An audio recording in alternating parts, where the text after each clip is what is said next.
We've got some crazy reveals and leaks to go over from Marvel, which include great news for fans of Ghost Rider and potentially amazing or bad news for Spider-Man fans, depending on how you felt about No Way Home.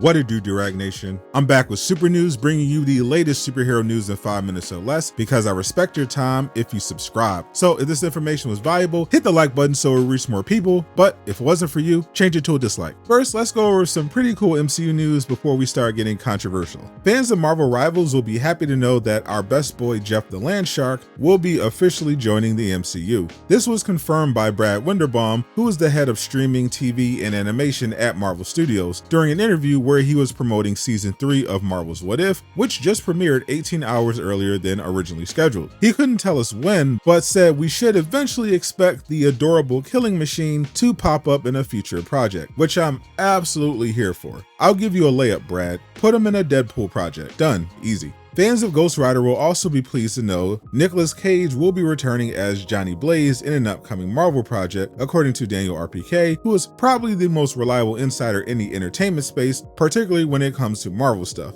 The obvious project is Secret Wars, which will likely break the record for most cameos in a movie, and I'd bet that's where Cage ends up. But there have also been rumors of a standalone Ghost Rider movie, potentially starring Keanu Reeves or Norman Reedus, so an appearance in Secret Wars likely won't be the last time we see the spirit of vengeance. Personally, I like the Robbie Reyes portrayal of the Rider in Agents of S.H.I.E.L.D., but I can't say no to a Keanu Reeves movie, even if it's as bad as The Matrix 4. So if he agrees to be Ghost Rider, I'll be first in line at the movie theater. Now there's a ton of crazy stuff going on with Spider-Man. Rumors have been floating around that Sony is actually considering finally selling the Spider-Man film rights back to Disney Marvel. Honestly, it's probably worth having that conversation right about now, after Sony's latest failed attempt to make a Spider-Man movie without Spider-Man in it, Kraven the Hunter, historically flopped at the box office, and with Beyond the Spider-Verse reportedly not releasing in 2025, it's fair to wonder if Sony would make more money selling the majority of control back to Marvel and just collecting royalties. Besides Venom, they've been losing millions on all these live-action adaptations of Spider-Man villains. A change in strategy is definitely needed. But perhaps even crazier is the latest news on Spider-Man 4. At this point, we can safely assume people who wanted a grounded Spider-Man movie with Tom Holland on his own will be very disappointed. The film takes place after Avengers Doomsday, where Spider-Man will also play a big role, and reportedly we now have even more information on the potential cast. Daniel RPK revealed that superstar Anya Taylor-Joy is in talks to appear in Spider-Man 4, which has both Felicia Hardy and Gwen Stacy enjoyers very excited. But here's where it may get ridiculous. As reported by Fandom Wire via the Cosmic Circus, Sony and Marvel are not only trying to put Tobey Maguire and Andrew Garfield in Spider-Man 4, but they want them to have even bigger roles than they had in Spider-Man No Way Home, which I personally do not agree with. Obviously, bring them back for Secret Wars, but having them appear in back-to-back Spider-Man movies is insane and undermines the ending of No Way Home. This is supposed to be about Tom finally becoming his own Spider-Man, and you're going to use the same nostalgia-baiting gimmick twice in a row? Sure, it would be great to see the OGs again, especially Andrew, who is the best live-action Spider-Man, but bringing them back so soon would ruin the magic of No Way Home and make their inevitable appearance in Secret Wars even less impactful.